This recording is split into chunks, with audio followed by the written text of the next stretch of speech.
This episode of the Get Fast podcast is brought to you by Trivelo Coaching, where we help triathletes and cyclists like you train smarter to race faster. You are joined, as always, by your host, former Australian Ironman Champion Gerard Donnelly, and I am Jordan Donnelly.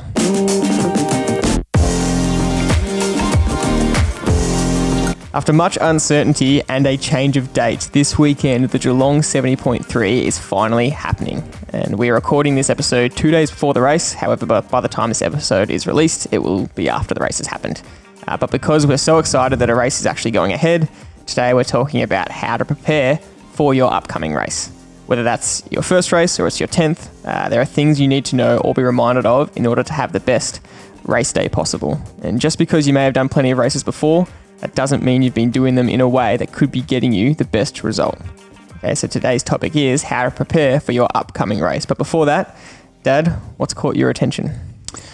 Whoa, there's so many things that I could talk about here. I'm going to hone in on one particular event that happened, the Milan-San Remo, and I'm sorry to keep bringing up bike races, but I do get excited when the spring season comes in Europe, and how lucky are we that they're actually racing somehow in the middle of the pandemic, but they're managing to do it. And there's been an incredible amount of races happening, and I'm just picking on Milan-San Remo because it is an exceptionally different race, and that's one of the reasons why I want to bring it up. It's a 300k race, and the Melbourne to Warney used to be the longest race in the world, and the Italians went one further and added a kilometre or two onto the Milan-San Remo to make it the longest race in the world. But from a professional point of view, and just for the everyday athlete, it's really important to understand the differences between, Strada Bianca and Milan-San Remo.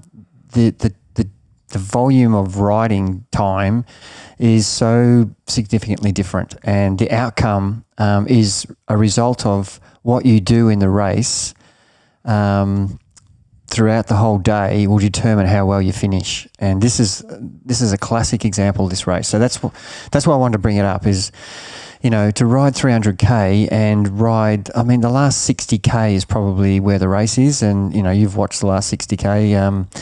And, the Cipressa and the Poggio are the key parts of the race. And if you're a little bit tired getting to that point, then you've got no chance of featuring in the finish. And so understanding how to execute from kilometre 300 to 240 is all about hiding, conserving, not burning matches. And for the everyday athlete, this is really important because, we have the equivalent. If you're doing a 60k road race and all of a sudden you're asked to do 140k, you have to treat it differently. You can't be as gung-ho. You can't be as willing to burn matches along the journey because you will suffer at the end. And I wanted to particularly bring up Caleb Ewan and what an unbelievably good race he executed. You did not see him until pretty much the Poggio, where he was third wheel. And he was riding with the best riders in the world. He is a sprinter. He is not an Alaphilippe or a Wout van Aert or a Van der Poel. He's not in that class, but he was absolutely in that class on that day. And I reckon he must have done 50 days of 6-minute efforts so that he could absolutely stay with them. And at one point, I almost thought he was going to attack them. He was riding so beautifully up the Poggio, and then he descended holding on to Wout van Aert's wheel, did not leave it by a millimetre, and had Jasper Stuyven not done what he did, Caleb would have won that race. And why? Because he measured his efforts from kilometre 300 to 160 to 260. So 260 kilometres of hiding, basically, being protected, eating, staying out of the wind, not burning matches. Talk about getting specific for the race. You could tell that this was Caleb's A race, that he went, I want to win this, because 2 months ago on Instagram, just a long time ago, he posted one little clip of him on his bike turning the corner up a Poggio, and he's clearly been there doing efforts for I don't know how long, preparing on that hill, learning that hill, doing it over and over again for this race. So. And Paris-Nice, I think he was in, or the Ardennes, not the Ardennes Classic, the other race that was on at the same time, I can't think of what it was called, Strada Adriatica. Yeah. And he pulled out. And that to me was, he's absolutely tapering for this particular race. And the second part of this, well done, Caleb. You did everything right, but unfortunately, a guy outsmarted the whole lot of you.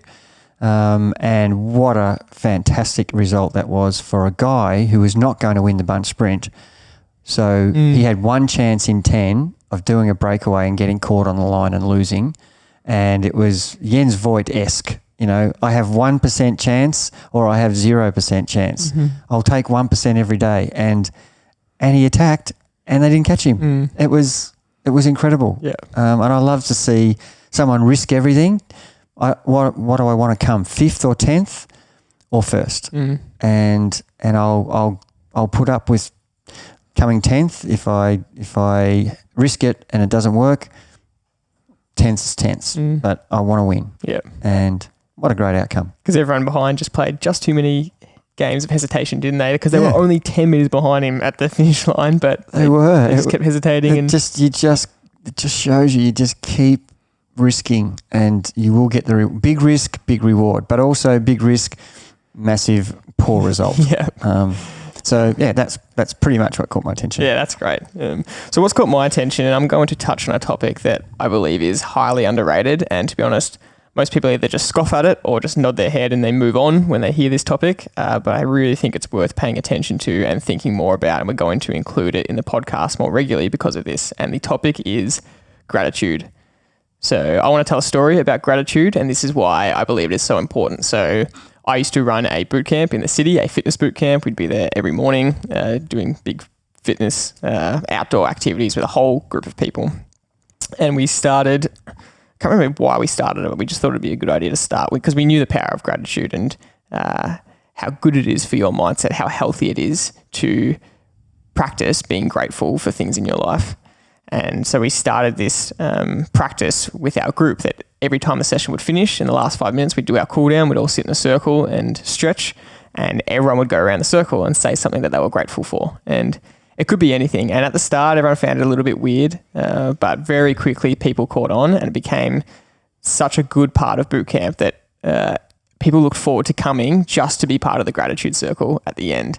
And anyone new that came to boot camp and joined, the first time they'd be a little bit weirded out, not sure what this is. And then after 3 or 4 times, because everyone else is so confident in it, they just love it. And it can be anything. And people would just sit there and say, I'm grateful for my job. People would say, I'm grateful for the sun. I'm grateful for warm weather. Might be a bit deeper. I'm really grateful for my relationship with this person. Or some people had, some stories behind theirs, and some people literally just said, I'm grateful for food. I'm grateful I have access to food, and it just depends on what you're feeling for the day.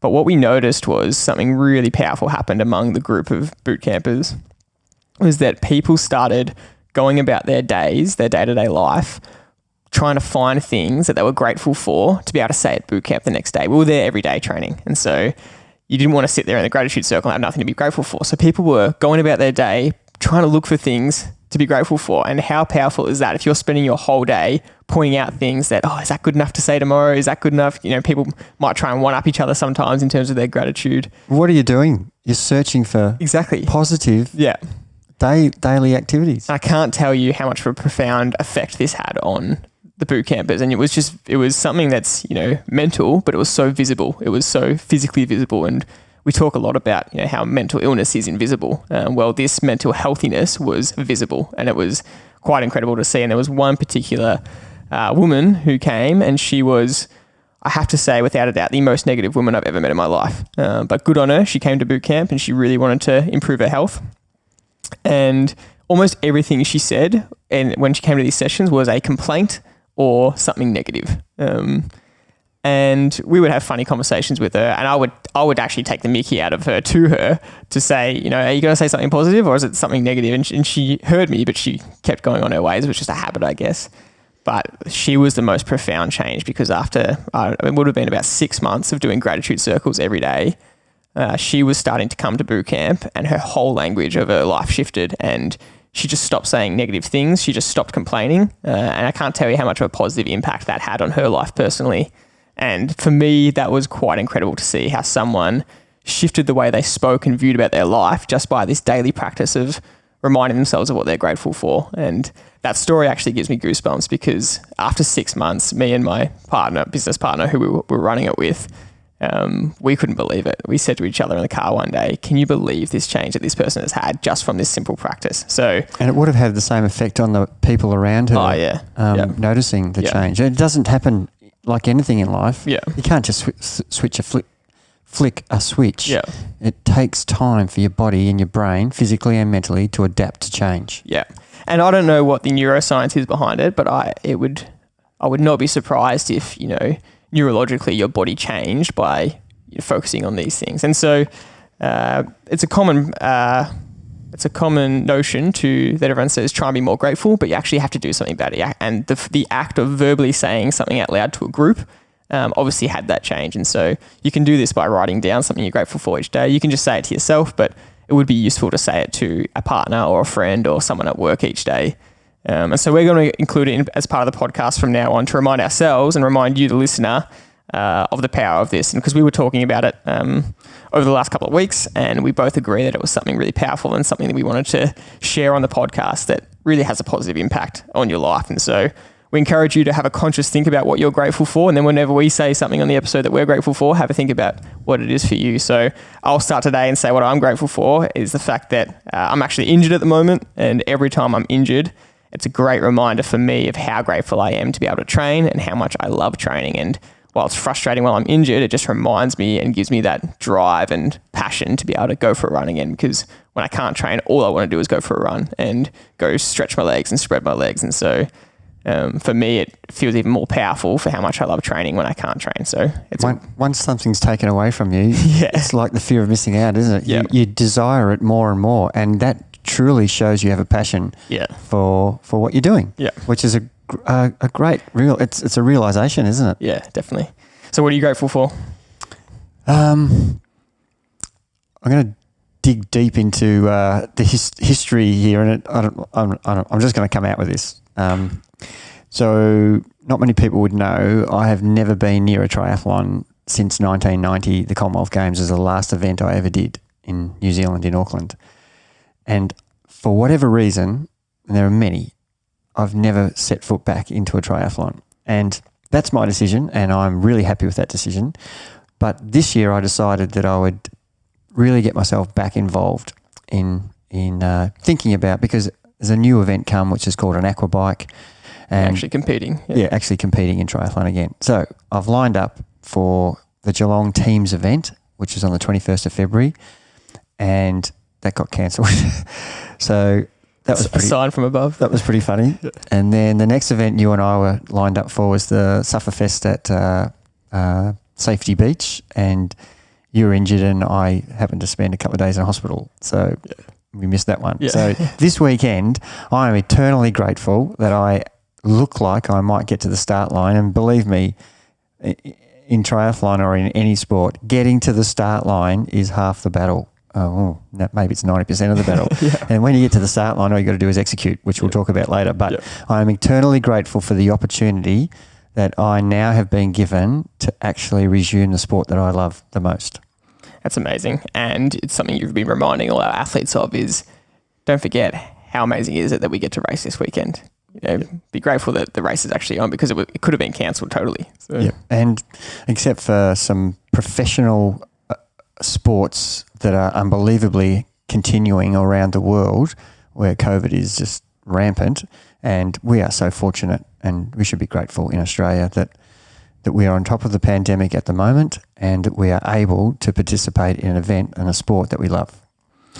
So a bit of a different direction with the topic of gratitude, but we think it's valuable enough that we will do a quick gratitude on each of the podcasts, as well as what's caught our attention. So moving on to today's topic, how to prepare for your upcoming triathlon or race, because we say triathlon, but the principle applies to any race or any event, whether it's a cycling race, a running race, a tri race, a footy game, whatever. So with this topic, let's assume that the preparation has been done. You can't do anything more now to get fitter. We want to focus on the week leading into the race and race day, because there are so many things you can do to help yourself on race day outside of your fitness. And there are so many things that you could do wrong that would make your fitness irrelevant, because you're just ruining your race. So I want to start with one of the biggest and best lessons you've taught me about racing, and that is to either get a sheet of paper. I use my iPhone, but some people use a sheet of paper, and start with the race time. Race time starts at 7:15 a.m. or 6:15 a.m. and work backwards, and talk us through that. Yeah, it's a lesson that I learnt very early in my competing career, because I made the mistake of underestimating how quickly time goes. So this is a really bad thing to do, which is to be blasé about understanding your start time and when you should get to the venue and when you should be preparing, and rushing the whole way through and missing the start. That was, I was like, how did I possibly do that? I'm getting to the start behind everybody else. So what can I do about this? Well, right, I need to work out exactly what you just said. My start time, whether it's a running race, is at 8:04 p.m. and I need to be warmed up at 7:12 till 7:40 so that I can walk from my warm-up area to the marshalling area, et cetera, et cetera. So I have every detail. When do I get to the venue? 6:50. What do? I go get my number. All of the details. I've got them all written down on a bit of paper, and I'm working backwards from 8:04 is my start of my run, and I'm going to do everything working backwards so that I'm allowing enough time for every single scenario that I need to cover, which is parking the car, leaving home, parking the car. How long is it going to take me to get to the venue, parking the car, then getting from the car to the area, getting my numbers, getting registered, warming up, getting to the start line, et cetera, et cetera. So I'm going to eliminate the panic, the underpreparedness on the day. You've prepared all these training sessions, and why would you underprepare on the 2 hours prior to your race?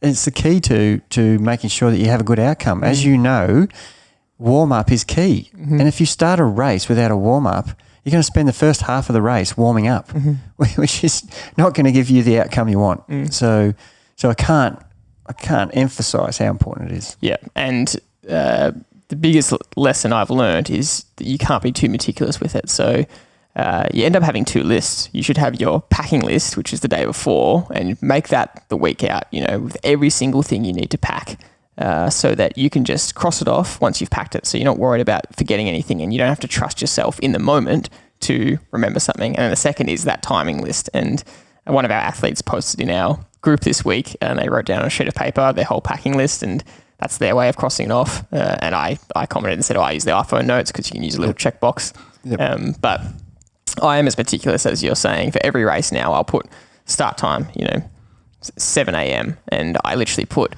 6:54 walk to start line, 6:50 have my last sip of water. And I just do all these things. The main reason is so that I don't have to spend any energy on that morning making decisions. Everything is there for me. I just follow it, and I can just focus on getting in the zone, just follow the plan as is. And you've got to be a little bit more on the conservative side as well of how long things take. So registration, you need to go get your tag and your number and that kind of thing. Don't allow 5 minutes for that, because there could be a line. Put in 20 minutes, because if you get more time, then that's fine. You can then relax and do a bit of stretching, get yourself ready. But the point is, it takes away any energy you have to in making decisions in the moment, and gives you the ability just to focus on the structure, and then you can get in the zone for the actual race, and it just puts you at such ease. And we had an example during the week of one of the guys doing the police and emergency games, fire, police, ambulance, great event, and travelled down, got his gear all ready, no helmet. You can't race. Yeah, exactly. Had to go to the bike shop and buy a helmet. Yeah. That throws everything into turmoil straight away. So that checklist is key. Yeah. There's so many examples of guys turning up to training sessions where they've driven from home, got their bike out of the car, no front wheel. Yeah. No helmet, no shoes. Yeah. It's going to be one of those things. I've done it myself. Yeah. So I'm driving out the driveway. What are the question I ask myself? Helmet and shoes. Well, of course, the bike's there, but exactly. Helmet and shoes. Have I got them? Yeah. Well, you can't say of course, because that's right. You think of course you have your helmet. Yeah. It's actually the NASA principle, and I really like the NASA principle. And it's when NASA are launching a rocket that costs $2 billion into space, they cannot afford a mistake. They cannot afford to forget their helmet. So they it's called the NASA principle because they have the ultimate checklist. They have incredibly detailed checklists, and every single astronaut and every single team member has to go in and read through it and check it off. And then not only that person, the next person comes in and checks it off so that not one thing can be missed because they can't afford one single mistake. So when you think about the NASA principle, you're not going to forget one thing. Attention to detail. Yeah, exactly. And with triathlon, there's so many things to think about. You've got 3 sports of things to pack for, 3 sports of equipment to get ready for. On actual race day, there's the most amount of things you need. You've got your gels, you've got your belt, you've got your number, you've got your timing chip. So you don't want to have to be trying to think of all these things in the morning. You want it to be taken care of. Absolutely. Main part is, what's your race plan? Which is the key, isn't it? And I've been talking to a lot of the athletes this week about their race plan, and it's been fantastic to see so many people understanding the detail that you need to go into. And it's been really rewarding as a coach to really not have to make too many changes because they know their data, they've gone and looked at it, and they've written down their race plan, and I make them write it down. It is so important that you put it pen to paper. It's okay just running it through your head, but it means more in anything in life if you write it down. The minute you write it down, it becomes fact. If it's in your head, it's just in your head. Even though for some people that's your plan. But yeah, it's really important to make sure that you have all the details. What are you going to do at the start of the swim? How are you going to function in the first 2 minutes as compared to the middle section, the last section? What are you thinking about from the end of the swim to transition to the bike? You're concentrating on the process of wetsuit off, goggles off, swim cap, bike helmet on, grab the bike, where's the exit? All these details are part of your race plan. Then when you get on the bike, what power am I going to ride at? Is it a hilly part of the course to start with? In Geelong, we know it's 150 metres of flat, straight up a hill. So if you haven't got your shoes on or your feet in your shoes, you're going to be going up that hill struggling. So there's all these little detail things that you need to have in your race plan. So not only what power you're going to ride at, whereabouts are the hardest parts in the course? What's the wind doing? And these are the things you should be concentrating on. How's my cadence? What's my pedaling technique? We've got a checklist of 100 things we run through with our triathletes. Yeah. And everyone knows that we're data-driven and all our travel athletes won't be competing without data, but there might be some listeners out there that say, well, Gerard and Jordan, I'm not using data yet, so how do I have a race plan without data? Well, if you don't have any data to recall on, you've got to recall on the training sessions. So it's kind of a tough question to answer, really. It's going to cause you all sorts of trouble if you have no plan. So the plan is I want to go by feel, if that's what you're... I'm really struggling with the answer here. Yeah. Your eyes are going. I wouldn't... I would be lost, to be honest. But I'm trying to help people who have no data. Yeah. And so I'll clarify and say... They're pretty unhelpful. Yeah, I don't think anyone has nothing. Everyone has a watch, but just people might not have a power meter or... Yeah. They've still got their speed and their... Yeah, well, the average speed is only helpful halfway.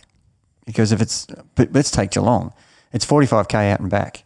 And you've got lots of hills, lots of wind. And the only time you think that the average speed is going to be accurate is at the halfway mark. And you're going to repeat the same thing. So you could have wrecked your race by halfway without any data. So, the average speed is helpful.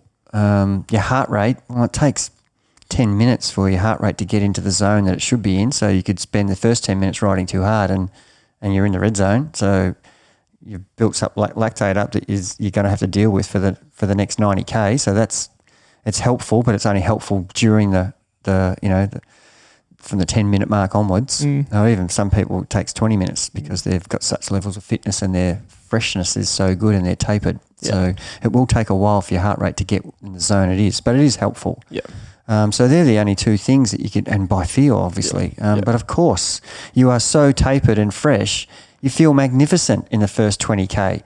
Well, that feeling at 80K is completely different, even though you might be riding, 15 watts lower, but the feeling is that you're riding the same as you were in the 20.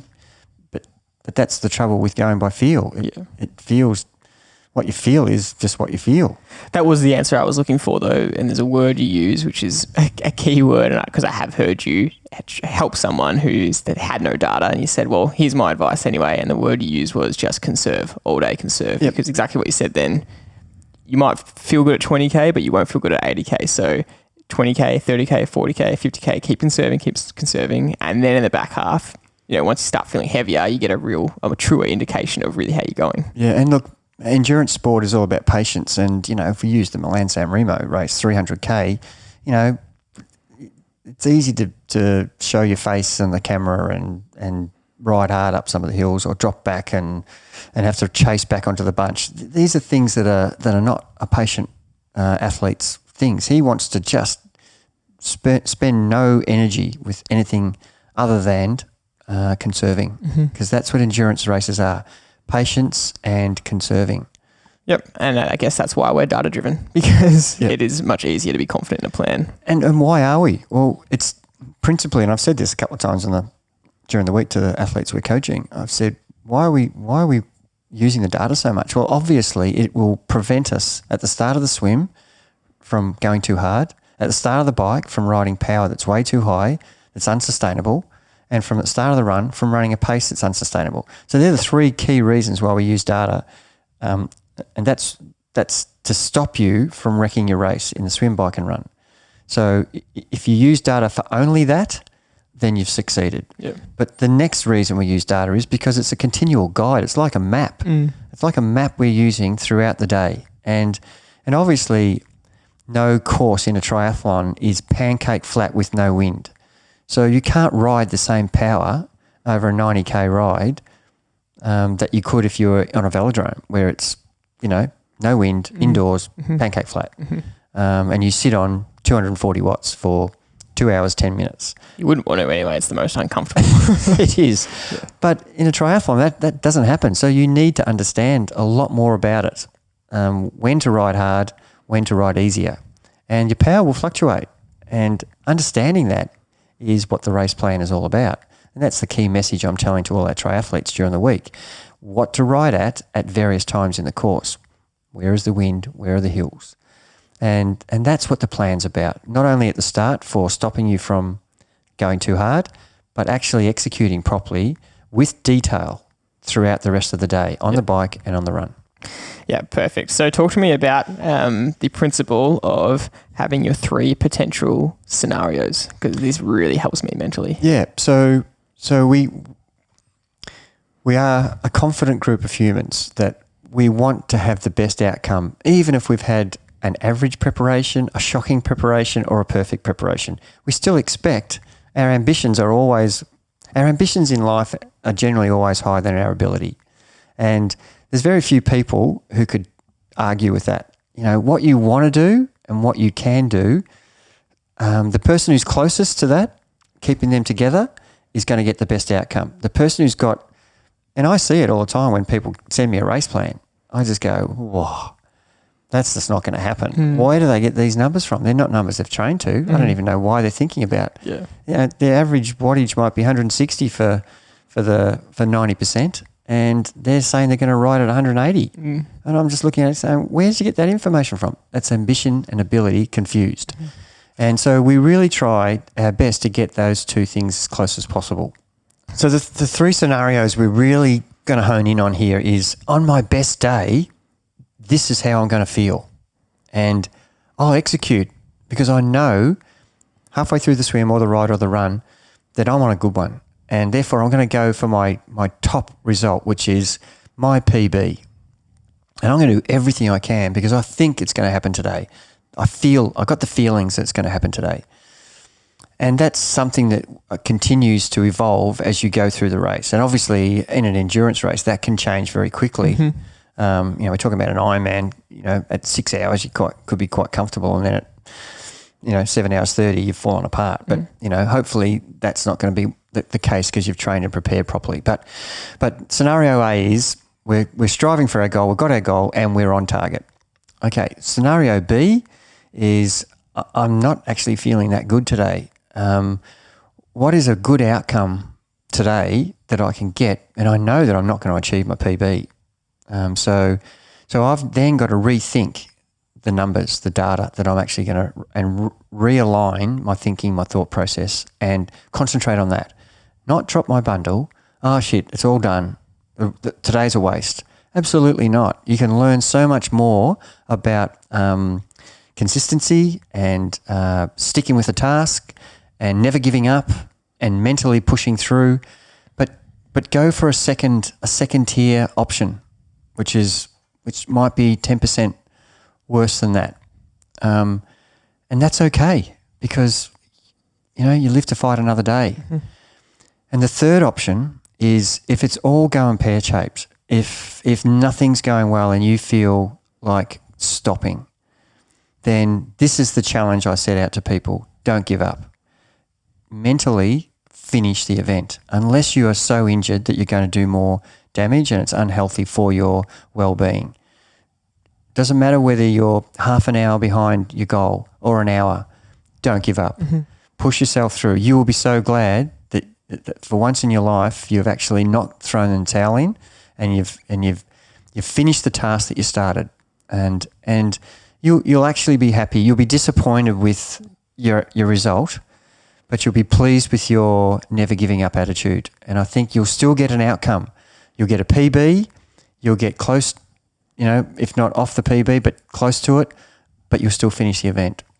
Sometimes they can be the most rewarding times as well, when you really struggled, but you found something within yourself to push through, and you look back and go, actually, that was one of my best races because it was the hardest and I still pushed through. Can I use an example? It just happened last week. And it was, I watched this race and I almost stood up and applauded Roglic.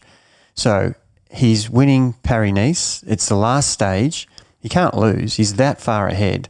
The only thing he can happen to him is a crash or a mechanical. Of course, he crashes.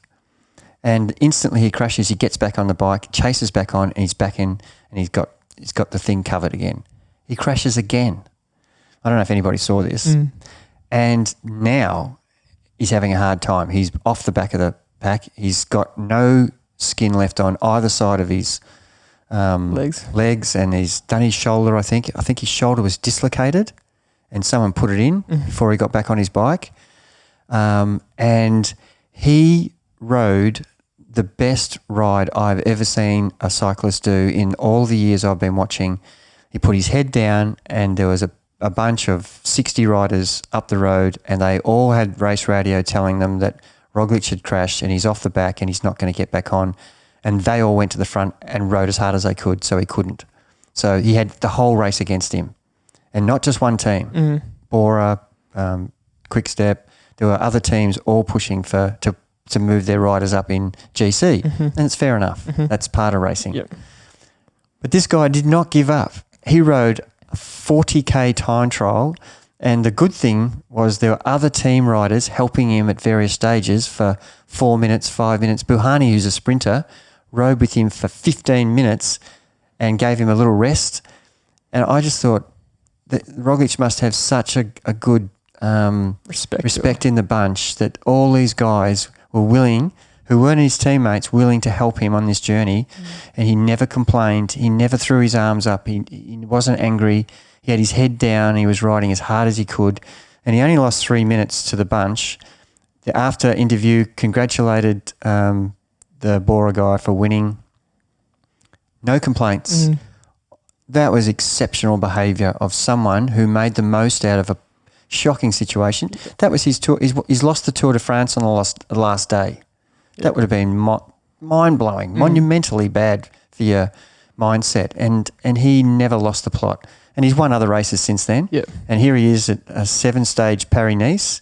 He's the unbackable winner with 1 stage to go, and he just rides the hardest ride of his life, and I take my hat off to him. That is an example of what we're saying. Yep. You can still get value from a shocking situation. He didn't win the race, but he got such respect from anybody who loves sport, I think. Yeah, absolutely. I really love that. And I mean, they're extreme examples. You know, you can have the extreme best case scenario, worst case scenario, but to summarize, it's really here's my A scenario is that this is, if I perform really well, this is what pace I'm going to be doing. This is what power I can ride to. This is what pace I'm going to be doing. If I'm performing okay, like not my best, not my worst, here's probably the numbers I'll be around. If I'm not performing not so well, here's the numbers I'll be around. And the worst case of that is what you're saying, where you're absolutely crashing. That doesn't happen all that often, but you have to be prepared. But what this does is it just means that you don't panic. And I've had situations myself where I haven't been feeling good, but I've been looking at the pace I'm running at, and I go, oh, I'm not running too bad, but I'm not feeling on my absolute A game right now. And so I just relax and say, okay, today might not be my day for a PB. I'm just going to settle into this pace. But then doing that immediately relaxes you, and within a couple of minutes, it's turned around and I start running really well again, and my pace absolutely lifts, because you've just relaxed and accepted. And that can happen, like you said before. It can turn around badly in a half Ironman. Like you gave the 6 hour example, an hour and a half later, you might be feeling shocking, but the same thing can happen in a positive way. 6 hour mark, if you're not going so well, you just relax into it, accept where you are. You might actually come good in an hour and a half. Yeah, and that's happened in training so many times. When you start warming up, how many times have you gone, oh, there's no way I'm going to do this high intensity session today. And you just keep plugging away, just keep warming up properly. And if you get to the end of your warm up, then your ramp, then your efforts, and you're ready to start the main set, and you're still not feeling it, fine. But I guarantee by the time you get to the main set, you will be going, it's not so bad, and even start lower than you should. And before you know it, and you'll be so happy that you finished the session. The endorphins you get, the release you get from satisfaction of, geez, I overcame a feeling of averageness, and I feel ecstatic now that I've actually A, completed it, and B, close to what I was trying to do. Yeah, absolutely. Moving forward, we talk about data and paying attention to the right data throughout the race, and one golden tip that I'm going to bless our listeners with, because this is one of the best things I think you've said to our athletes this week, just as a reminder. So everyone should feel lucky that they're hearing this tip, because it's one for the athletes, is remember the accidental effect that drafting has. That is just so important come race day. Yeah, and I don't think it should be underestimated, and it's not your fault. You've been doing all your training in your own wind, or you should have been doing. So most of the data you've accumulated should be based on you training in your own wind. So you know that if you do a 1 hour sub-threshold at 260 watts, that's what you're capable of doing on race day, 260 watts. But come race day, and say that averages out at 35 k's an hour, 260 watts equals 35 k's an hour. So we come on our race day and we know that if our average speed at the halfway mark is 35 k's an hour and our watts are 220, we'll just go into panic mode. Oh, the watts are so far down. And you know that's happening because you're riding all the way through the ride. What's going on? Why are my watts not 260? It could be the power meter's not working properly. That's why average speed's quite good. But by the time you get to the halfway mark and you realise that this is the accidental drafting, it's periods of dirty air, turbulent air, where you're either getting passed by someone or you're passing others, and the bike is not getting the normal resistance because drafting effect is obviously 30% gain if you sit right on a wheel. We're not saying you're doing that, but just by being 5 metres or 2 metres or 8 metres or 10 metres, you've still got dirty air, turbulent air. And when your bike passes through that, it can do the same speed for less watts. So that's something that's so important that you must remember. So get to halfway, see the watts are lower than they should be, but your speed's correct. Put a smile on your face. It means I'm going to be able to run so much better because I've been able to output less watts for the same speed that I was actually aiming at. So don't discount the accidental drafting effect. And if you find that that's the case, your speed is much higher for what you're normally used to seeing, would you increase your wattage? No. Depends. The straightforward answer is yes, but it also has a depends. Okay. Is the race so packed in the second half that you still got all that turbulent air, or is it spreading out? It's most likely going to be spreading out. It's most likely going to be doing that, and you're most likely, because you've been trained well, be passing people and not being passed. So that would change the air flow as well. Next race tactic. You spoke about this a few months ago on the podcast, but what should you be reminding yourself mentally throughout the race? What are the questions you need to be asking yourself? Yep. It's quite involved, the answer for this, and I'll try to be as brief as we can because it's quite a long podcast already. Yeah. But certainly if I broke down the swim, bike and run, would you like me to go through that or just in general? Let's go through general. Okay. I feel like we'll be here for an hour if we go through specifically. So all the time, I'm going to be asking myself questions throughout the race. That is the best way to keep focused. So the minute you stop asking yourself questions, it means you're daydreaming. Yeah. It means you're not focusing on what you should be doing. The examples are if I'm riding on the bike and I see someone I know and I'm busy waving and stuff, it's another 10 seconds that I've stopped concentrating. And it's great to wave and say hello. I'm absolutely all for it. But if you know 35 people, that's a lot of time where you're waving. Yeah. So stop waving and start concentrating on your numbers. Yeah. And believe me, the minute your mind starts drifting, you're actually not executing where you should be. So forever on the course, and look, in the swim, just an example, I'm actually looking for bubbles the whole time.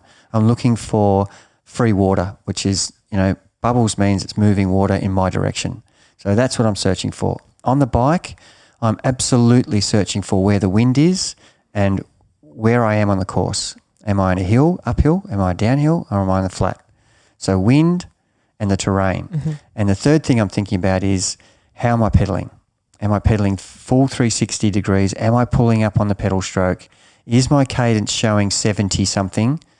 I'll shoot you if it is. It needs to have an 8 at least in front of it, and a 9 if you've trained well. Mm-hmm. So the minute you see 7 something, that means you are grinding and you are going to absolutely take so much energy out of your legs come run. Mm-hmm. So they're the 3 things I'm thinking about on the bike. On the run, I'm forever concentrating on the pace from the start. So ideally we want to run the same pace in the run from start to finish and possibly finish strong. Yep. And if it's good enough for Ikanga or for the world record holder now, Ikanga's 1970, but the world record marathon holder to run 2:51 pace from start to finish and then run the last K in 2:49 to break the world record, then it's good enough for everyday athletes to run the same pace and not run with a different ability and strategy. So, so they're the 3 things, the way I would look at it and the things I'm thinking about. So I'm forever going through in my mind, for example, I would be saying every 5 minutes, where am I on the course? What's the wind doing? How's my pedaling going? And rotate those 3 questions for the whole time and give a wave to someone along as I'm going. Yeah, so if you see too many athletes waving, you can yell out, stop waving. That's great. And that pretty much leads us to the final point I wanted to make, is what you're talking about is the process that you need to focus on throughout the entire race. And I want to take this quote again. This is a quote that you have said to the athletes, and I just think it's so powerful. I wanted to share it, and it's just, this is your advice to athletes is be process driven and not results driven, and you will achieve the goals you are aiming for. It sounds easy in words, but I want to do 2 hours 10 on the bike ride on Sunday, and I'm just focused on 2 hours 10. Well, I probably won't do that if I just focus my whole race on 2 hours 10 for the 90K. If I focus on where I am on the course, what the wind's doing, am I uphill, what's my power, how's my cadence, what's my pedaling action, if I do that, that's process driven. And guess what? If I ride to the numbers that is in my race plan and follow that data properly, I'll end up with a 210. There's no doubt about it. Or a 220 or a 230, whatever your goal time race is, sure, have that as a goal, but don't have that in the race. Whatever you do in the race, you will get that outcome if you followed the process. Is that clear? Yeah, absolutely. Yeah. That's as simple as it needs to be. Yep. We don't have to say any more about that. Yep. I always use the example of the full forward in footy. That's my classic go-to. Yeah. Grand final, Siren goes. He takes the mark right on the siren. He's 30 metres out. All he's got to do is kick the goal and they win. If he misses, they lose. So he's going back and all he's thinking about is, I've got to kick this goal. I have to kick this goal. Or he's thinking, don't miss. Don't miss. Don't miss. I've got to kick the goal. And it goes shank off the side and he's lost the game for them. He'll live that down. He won't live that down for the rest of his life. He'll remember that. But if he went back and then said, okay, I've done this since I was 6 years old. I know how to kick a goal from 30 metres out directly in front. Go back 10 steps, run forward, follow through, head down over the ball, drop the ball onto my foot and look at kicking the ball over the goal umpire's head. All processes that I've done 100 times, the result will be, a goal, we win. Yeah. Perfect.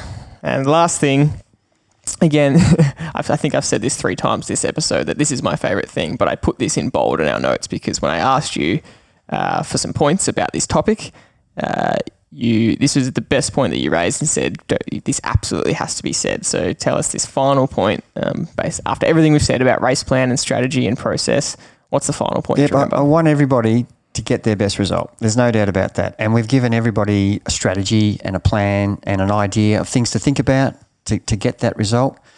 But if you aren't enjoying the day, then you're going to struggle. By the end of the race, you'll have negative thoughts that are going to destroy or sabotage your race. So, as we said, be grateful, A, that you've got an opportunity to race. B, enjoy the process. You're on top of it. You've got a plan. Be happy about that. Do the thing with a smile. So when you wave and smile as you're going past people, you're in control and you're doing something you love. So, this is what you go to work for. This is what you spend all your time training for, preparing for. Enjoy it.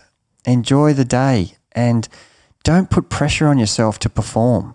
If you go there with a mental framework of, I can't wait for this day. I'm gonna enjoy every minute of this, and I'm testing myself, and I should get the outcome I want. But if I don't, I'm so grateful to be here anyway. I could be in Brazil where thousands of people are dying every day. So, and that's an extreme example.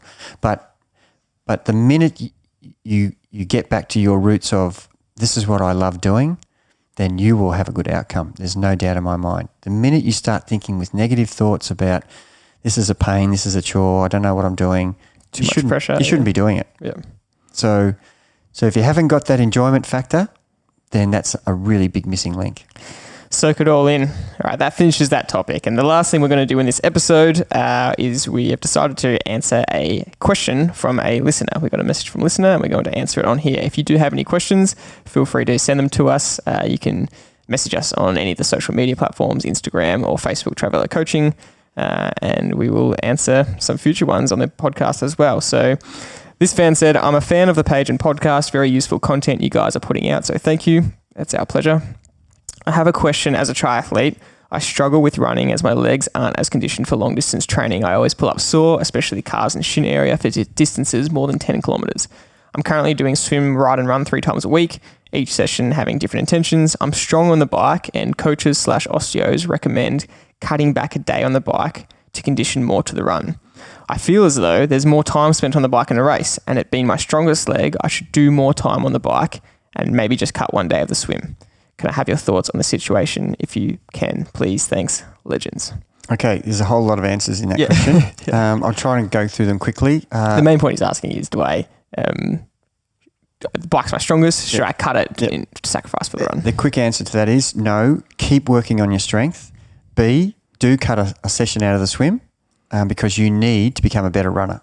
So go from 3 to 2 sessions. Keep your bike exactly the same and concentrate on making that a strength. Get medical advice with something that's going to help you become a stronger runner so you don't have sore shins and calves, etc. Do the rehab, and the answer here depends on how injured you are, how damaged it is. You need to, if it's really bad injury, you go back to walk run. But if you're actually able to still run, so there's a whole lot of, I don't know the answers to these, the scenario this particular person's in, but if they're injured enough where they can't actually run, they need to go, A, get it fixed, and so stop the problem, B, start with walk run, and C, if they're actually able to do some running, then they need to, as we've talked about many times, we have intensity, frequency and duration. So forget the intensity in the running. Just don't run with intensity. You've got to be able to build a good framework of body strength before you can run fast.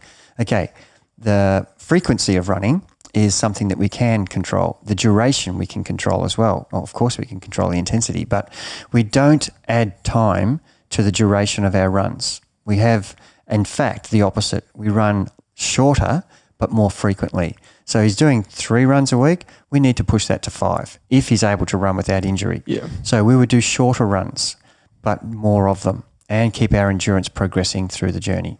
So that would be a simple answer. Yeah, and I really like your point on don't discard your strengths, because they are your strengths for a reason, so keep them going. But yeah, obviously you need to build up your running at the same time and build up that frequency so that your body can get more used to doing it more often. The adaptation from doing shorter runs more frequently, as long as you're not injured, that's the thing we keep saying, that adaptation will occur, and it takes longer in running than it does for swimming and riding. It takes twice as long. So you need to be very patient in your training for this, and it could mean that you miss out on an event that's in 6 months' time if you're really struggling that much with your running. There's no point in going and doing a half Ironman, a half marathon, when you haven't run further than 10K. You're just mad to enter those events. You need to get your running up to a point where it is going to sustain a full event. So, you as much as you want to compete, unfortunately, you have to. It's a 3-event race unless you're doing an aqua bike, which is a 2 event where there's no running in it. So that would be another solution. And I have one of our runners, one of our triathletes, who's actually doing an aqua bike because he's still building up from his run. He's actually running okay. He started with his 30-30s, 30-60s walk run, but he's not ready for a full-on 10K. So we'll do the aqua bike, swim and bike. Yeah, and it's important to say that disclaimer, this is not specific advice. This is just general advice because we don't know your situation.